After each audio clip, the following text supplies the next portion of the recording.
नमस्कार, जय हिंद। मेरा नाम है संजय और आप देख रहे हैं agri Mantra, changing the way of thinking. और इस सेशन में हम बात करने वाले हैं सोइल साइंस के एपिसोड नंबर 5 के बारे में, जो कि आपके आने वाले सारे एग्रीकल्चरल कॉम्पिटिटिव एग्ज़ाम्स के लिए इम्पोर्टेंट है। तो वीडियो के साथ आखिरी तक बने रहें। और अगर आपने अभी तक एग्री मंत्रा के सोशल मीडिया प्लेटफॉर्म को ज्वाइन नहीं किया है तो ज्वाइन कर सकते हैं। लिंक वीडियो के डिस्क्रिप्शन बॉक्स में दे रखी है।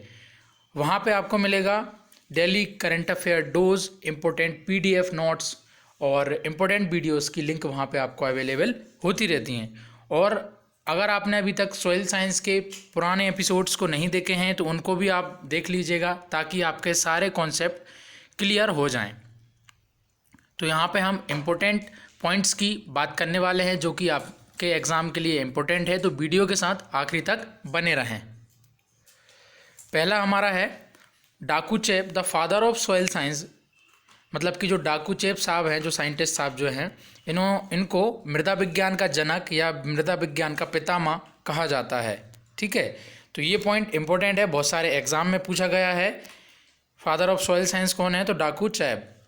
ठीक है, और इन्होंने ही दिया था फैक्टर ऑफ सॉइल फॉर्मेशन, मतलब कि मृदा निर्माण के जो मुख्य कारक हैं उनका जो डेफिनेशन है, जो कॉन्सेप्ट है, वो इन्हीं ने दिया था, डाकुचेप साहब ने। तो 2 पॉइंट यहाँ पे हमारे क्लियर हो जाते हैं, इंपॉर्टेंट है कि फैक्टर ऑफ सॉइल फॉर्मेशन जो है वो डाकुचेप ने दिया है और फादर ऑफ सॉइल साइंस भी इन्हीं को कहा जाता है। दूसरा है soil is form due to the weathering of rocks. जैसा कि हमने सोयल साइंस के पहली वीडियो में पढ़ा है कि जो मिट्टी है, जो मृदा है, उसका निर्माण चट्टानों के टूटने से, बिखरने से होता है, यानी उसको इंग्लिश में वेदरिंग ऑफ रॉक्स कहा जाता है। उसी से सोयल का निर्माण होता है। सेकेंड है soil found at the side of formation is called sedentary soil. मतलब कि ऐसी मिट्टी जो कि जहाँ पे मिट्टी का निर्माण हो रहा है, साइड ऑफ फॉर्मेशन, जहाँ पे निर्माण हो रहा है साइड ऑफ फॉर्मेशन, और वहीं पे वो पाई जा रही है, तो उस मिट्टी को क्या कहते हैं? ये बहुत ही इंपॉर्टेंट पॉइंट्स हैं, ये एग्ज़ाम में पूछ सकता है। उसको कहा जाता है सेडेंटरी सॉइल। मतलब कि ऐसी मृदा जहाँ पे निर्माण हो रहा है वो वहीं पाई जा रही है, उसको सेडेंटरी सॉइल यानी कि सेडेंटरी मिट्टी उसको कहा जाता है, मृदा उसको कहा जाता है। और दूसरा पॉइंट है कि जबकि whereas soil found far away from the side of formation are called cumulus और ट्रांसपोर्टेड सोइल। मतलब कि जहाँ पे मिट्टी का निर्माण हो रहा है वो वहाँ से दूर पाई जा रही है अगर मिट्टी, मतलब कि soil found away from the side of formation, जहाँ पे उसका निर्माण हुआ वो वहाँ ना मिलके दूसरी जगह उसको मिल रही है या पाई जा रही है, उसको ट्रांसपोर्टेड या स्थानांतरित मृदा कहते हैं। और दूसरा बहुत अच्छा नाम है, इसको बोलते हैं क्यूमुलस सोइल। तो अगर वो पूछे कि क्यूमुलस सोइल किसको कहते हैं तो आपको ये कॉन्सेप्ट क्लियर हो गया होगा। ठीक है, एग्जाम के पॉइंट ऑफ व्यू से बहुत ही महत्वपूर्ण है। तो सेशन बहुत ही मज़ेदार है, सेशन के साथ बने रहें, लाइक करते चलें, ज़्यादा से ज़्यादा इस सेशन को शेयर करते चलें। अब हम बात करते हैं वेदरिंग मिनरल्स की। मतलब कि जो वेदरिंग का मतलब होता है टूटना या बिखरना, मिनरल्स को बोलते हैं हम खनिज पदार्थ। ठीक है, तो यहाँ पे एग्ज़ाम में कुछ कुछ क्वेश्चन आते हैं, तो वही स्लाइड यहाँ इंपॉर्टेंट है। तो मोस्ट रेजिस्टेंस जो मिनरल है कि सबसे ज़्यादा प्रतिरोधी है टूटने के लिए, वेदरिंग के लिए, मतलब वो आसानी से नहीं टूटता है या आसानी से उसको हम तोड़ नहीं सकते हैं, वो आसानी से बिखरता नहीं है। तो राइट आंसर है हमारा यहाँ पे क्वार्ट्ज। मतलब मोस्ट रेजिस्टेंस मिनरल है क्वार्ट्ज। आपको याद रखना है, बहुत सारे एग्जाम में ये पूछा गया है। फिर है मॉडरेट रेजिस्टेंस, मतलब कि थोड़ा सा कम रेजिस्टेंस है, मीडियम रेजिस्टेंस जिसको हम कह सकते हैं, वो है फेल्ड्स्पार।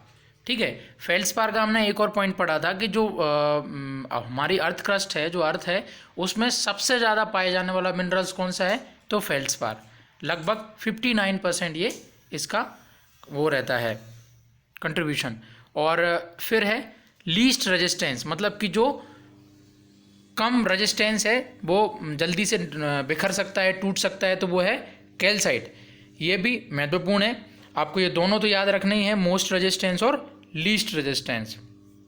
फिर हम बात कर लेते हैं कि जो मिनरल्स हमने पढ़े थे, मतलब जो रॉक्स को हमने पढ़े थे, उनमें अलग अलग मिनरल्स के हमने एग्जाम्पल पढ़े थे। तो यहाँ पे कुछ क्वेश्चन आते हैं एग्जाम में कि मतलब मिनरल्स आपस में एक दूसरे से परिवर्तित होते रहते हैं, मॉडिफाइड होते रहते हैं, तो कौन सा मिनरल किससे बना होता है, ये एग्जाम में पूछता है। जैसे क्वार्टजाइट जो है एक मिनरल है, ये सैंड से बनता है, ठीक है। नीस ये भी मिनरल है, ये ग्रेनाइट से बनता है। और मार्बल फ्रॉम लाइमस्टोन, यानी कि जो मार्बल है जिसको हम संगमरमर कहते हैं, वह चूना पत्थर का परिवर्तित या मॉडिफाइड रूप है और उसी से वो बनता है। तो आपका ग्रेनाइट बहुत इंपॉर्टेंट है, ग्रेनाइट से नीस बनता है, और लाइमस्टोन यानी चूना पत्थर इंपॉर्टेंट है, इससे मार्बल या संगमरमर बनता है। फिर है सोइल प्रोफाइल, जिसको हिंदी में कहते हैं मृदा परिच्छेदिका, ठीक है। ये बहुत ही इंपॉर्टेंट है, बहुत सारे एग्जाम में इसकी डेफिनेशन ही आ जाती है, तो इसको हम समझ लेते हैं। Soil profile is a vertical section of soil, मतलब कि जो सोइल है, जो मिट्टी है, उसका जो वर्टिकल सेक्शन होता है, इसको हम कहते हैं वर्टिकल सेक्शन। जो मैं लाइन ड्रॉ कर रहा हूँ इसको वर्टिकल सेक्शन कहते हैं, और जो जैसे आड़े में जो लाइन खींचते हैं इसको बोलते हैं हॉरिजॉन्टल, ठीक है। तो हम अब यहाँ पे बात कर रहे हैं वर्टिकल सेक्शन की। जो वर्टिकल सेक्शन होता है इसको हम कहते हैं सोइल प्रोफाइल, ठीक है। आगे हम एक डायग्राम से समझ लेते हैं। यहाँ पे देखिए ये सॉइल प्रोफाइल का एक डायग्राम है, अलग अलग उसमें हॉरिजॉन दे रखे हैं। तो ये सॉइल है, ये मतलब मिट्टी है, ठीक है। इसको हमने, धरती ऐसी रहती है, अर्थ ऐसी रहती है, जब उसको हम वर्टिकल काटते हैं, उसका वर्टिकल सेक्शन करते हैं, इसको हम बोलते हैं वर्टिकल, इसको हॉरिजॉन्टल कहते हैं। तो जब उसका वर्टिकल सेक्शन करते हैं तो उसमें अलग अलग लेयर पाई जाती हैं, उनको कंबाइनली हम कहते हैं सोइल प्रोफाइल यानी मृदा परिच्छेदिका, ठीक है। और ये एक हॉरिजॉन हो गया, ठीक है, ये दूसरा हॉरिजॉन, ये हॉरिजॉन, मतलब कि जो हॉरिजॉन्टल लेयर होती है उसको हम हॉरिजॉन्स कहते हैं। जैसे मैंने ये अलग अलग लाइनें बना दी, इनको हम, ये एक हॉरिजॉन कहलाएगा, ये दूसरा हॉरिजॉन कहलाएगा, जिसको हिंदी में बोलते हैं संस्तर। ये हॉरिजॉन अलग कहलाएगा और ये हॉरिजॉन अलग कहलाएगा। आशा करता हूँ आपको ये समझ में आ गया होगा, ठीक है। और अच्छे से इसको बता देता हूँ। जैसे देखिए आप डायग्राम में, ये ऊपर की जो जगह है, ये ऊपर वाली जो लेयर है, इसको बोल दिया ओ हॉरिजन या ओ संस्तर, ठीक है। ये कहाँ पाया जाता है इसको अभी हम डिटेल में पढ़ेंगे स्लाइड में। और फिर उसके बाद जो नीचे मिलता है उसको हम बोलते हैं ए हॉरिजन, यानी जो काला जो रंग का लेयर है इसको ए हॉरिजन कह दिया।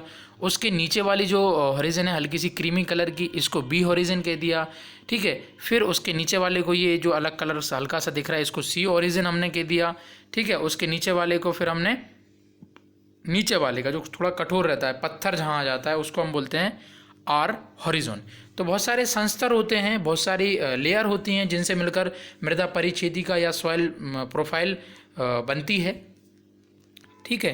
तो ये बस आपको समझाने के लिए था और इमेज के माध्यम से आपको क्लियर भी हो गया होगा, ठीक है। अब हम आगे पढ़ लेते हैं।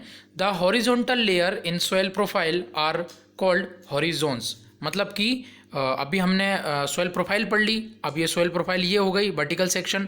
उसमें जो हॉरिजॉन्टल लेयर होती हैं, मतलब जो अलग अलग रंग की जो परतें होती हैं, उन्हीं को हम संस्तर या फिर हॉरिजॉन्स कहते हैं, ठीक है। ये एग्जाम में पूछता है, दोनों में आपको अब कंफ्यूज नहीं हो गए, ठीक है। फिर अलग अलग संस्तर हम पढ़ लेते हैं। ओ हॉरिजॉन जो होता है, इसमें हायर मिनरल सॉइल होती है, मतलब कि यहाँ पे मिनरल की मात्रा बहुत ज़्यादा होती है, ऑर्गेनिक की मात्रा ज़्यादा होती है, ठीक है। और ये कहाँ पे मिलता है? कॉमनली अकर इन फॉरेस्ट एरिया में, मतलब कि जो जंगली इलाका होता है, जंगल का जो क्षेत्र होता है, वहाँ पे जो फर्स्ट लेयर होती है, जो मिट्टी की सबसे ऊपरी परत होती है, उसी को हम ओ हॉरिजन कह रहे हैं, और ये फॉरेस्ट एरिया में प्रेजेंट होता है। तो बहुत अच्छा क्वेश्चन बनता है और पूछता भी है कि ओ हॉरिजन कहाँ प्रेजेंट होता है, तो फॉरेस्ट एरिया में, जबकि एब्सेंट इन अरेबल लैंड, मतलब कि जहाँ पे खेती होती है, जहाँ पे टिलेज ऑपरेशन होते हैं, वहाँ पे ये एब्सेंट होता है, ठीक है। तो ये दो अलग अलग क्वेश्चन बन गए कि ओ हॉरिजन कहाँ पे एब्सेंट होगा, एरेबल लैंड में, और प्रेजेंट होगा फॉरेस्ट लैंड में या फॉरेस्ट एरिया में, ठीक है। एक वर्ड और यूज होता है कि ओ हॉरिजन जो होता है वो वर्जिन सॉइल में, फॉरेस्ट एरिया की जो सॉइल होती है उसको हम वर्जिन सॉइल कहती हैं, वहाँ पे वो प्रेजेंट होता है, ठीक है। फिर उसके बाद है आपका ए हॉरिजन, जिसको ए संस्तर कहते हैं। ये टॉप मोस्ट मिनरल हॉरिजन होता है, ठीक है। टॉप मोस्ट मिनरल हॉरिजन होता है, मतलब कि मेनली इसको ए हॉरिजन ही हम कंसिडर करते हैं, क्योंकि खेती करने वाली मिट्टी में ए हॉरिजन ही प्रेजेंट होता है। तो अगर वो एग्जाम में पूछे कि टॉप मोस्ट मिनरल हॉरिजन कौन सा है, तो आपको लगाना है ए हॉरिजन, ठीक है। फिर अगला हम बात करते हैं ई या फिर A2 हॉरिजन। कुछ कुछ बुक्स में ई दे रखा होता है, कहीं कहीं A2 दे रखा होता है, इसलिए दोनों वर्ड को हमने यहाँ पे लिखे हुए हैं। तो यहाँ पे क्या होता है, मतलब जो A2 हॉरिजन होता है, यहाँ पे क्या होता है, horizon of maximum illuviation of clay, aluminium and iron होता है। मतलब कि ये जहाँ पे जो पूछे कि एल्यूबिएशन मतलब कि ये लीचिंग आउट हो जाता है, यहाँ पे ये जो A हॉरिजन या A2 हॉरिजन से ये B हॉरिजन में चले जाते हैं, लीचिंग आउट हो जाता है इनका, एल्यूमिनियम का और आयरन का। तो इस प्रोसेस को हम वॉश आउट कहते हैं। ठीक है, अगर वो पूछे कि वॉश आउट जो प्रोसेस है वो किस संस्तर से, किस हॉरिजन से संबंधित है, तो A2 से संबंधित है। ठीक है, यहाँ पे इल्यूबिएशन होता है और ये समझ ही चुके हैं अपन। फिर यहाँ इसके बाद है बी हॉरिजन, जिसको बी संस्तर कहते हैं। ठीक है, यहाँ पे ये जो है, जो बी संस्तर होता है, बी हॉरिजन जो होता है, वो ब्लैक सॉइल में एब्सेंट होता है। तो बहुत ही अच्छा क्वेश्चन बनेगा कि ब्लैक सॉइल में कौन सा हॉरिजन नहीं पाया जाता, तो बी हॉरिजन, बी संस्तर नहीं पाया जाता, ब्लैक सॉइल यानी काली मिट्टी। ठीक है, फिर यहाँ पे क्या है, मैक्सिमम एक्यूमुलेशन यानी इल्यूबिएशन यहाँ पे होता है, मतलब जमाव होता है। तो इस प्रोसेस को हम वॉश इन कहते हैं। ठीक है, किसका जमाव हो रहा है, जो एल्युमिनियम आयरन थे वो ए से बी में आ गए, तो इसको इल्यूबिएशन कहते हैं। तो एल्यूबिएशन और इल्यूबिएशन में अंतर भी एग्जाम में पूछता है। इल्यूबिएशन मतलब कि लीचिंग आउट, और ये आई वाला इल्यूबिएशन मतलब कि अकोमोडेशन, किसी चीज़ का जमा होना। ठीक है, फिर इसके बाद है सी हॉरिजन। सी हॉरिजन को हम रॉक या रेगोलिथ भी कहते हैं। ठीक है, तो सी हॉरिजन हो गया, स्लाइड में हमने देखा ये पेरेंट मटेरियल यहाँ पे पाए जाते हैं, ये सी हॉरिजन हो गया आपका। सी के नीचे वाला जो हॉरिजन होता है उसको हम आर हॉरिजन कहते हैं। किसी किसी बुक में ये नहीं भी दे रखा होता, तो इसको टाइड रॉक भी हम कहते हैं। ठीक है, यहाँ तक आपका हो गया सोइल प्रोफाइल, पूरा कॉन्सेप्ट आपको अच्छे से क्लियर हो गया होगा। फिर उसके बाद दो अलग अलग क्वेश्चन और पूछता है, यानी कि ए हॉरिजन और बी हॉरिजन को मिला के हम क्या कहते हैं, उनको हम सोलम कहते हैं। यानी कि इधर देखिए स्लाइड में, ये मान के चलो ये EbA2 कहा जाता है, मतलब ये ए का ही पार्ट है। ठीक है, तो ए हॉरिजन और बी हॉरिजन जो होती है ना, इतनी जो सॉइल प्रोफाइल होती है, इसको हम सोलम कहते हैं। ठीक है, और यहाँ पे A plus B plus C horizons को हम रेगोलिथ कहते हैं। मतलब कि जो आपका ए हॉरिजन हो गया उसको ऐड कर लिया, बी को ऐड कर लिया और इसमें हमने सी को भी ऐड कर लिया, तो ये प्रोफाइल होती है सॉइल की, वो क्या कहलाती है, रेगोलिथ। ठीक है, तो ये बहुत ही इंपॉर्टेंट महत्वपूर्ण पॉइंट्स थे आपके एग्ज़ाम के लिए। मैं आशा करता हूँ आपको ये वीडियो पसंद आई है। वीडियो पसंद आती है तो वीडियो को लाइक करें, ज़्यादा से ज़्यादा लाइक करें और ज़्यादा से ज़्यादा दोस्तों के साथ इस वीडियो को शेयर करें। अगर चैनल पर नए हैं तो चैनल को सब्सक्राइब जरूर करें, क्योंकि एग्रीकल्चर फील्ड ऑफिसर एग्ज़ाम में बहुत कम ही दिन बचे हैं, तो प्रिपरेशन को बूस्ट करते रहें एग्री मंत्रा के साथ। सोशल मीडिया प्लेटफॉर्म पर भी आप जुड़ सकते हैं, लिंक वीडियो के डिस्क्रिप्शन बॉक्स में दे रखी है। वीडियो को पूरा देखने के लिए धन्यवाद। जय हिंद, जय भारत।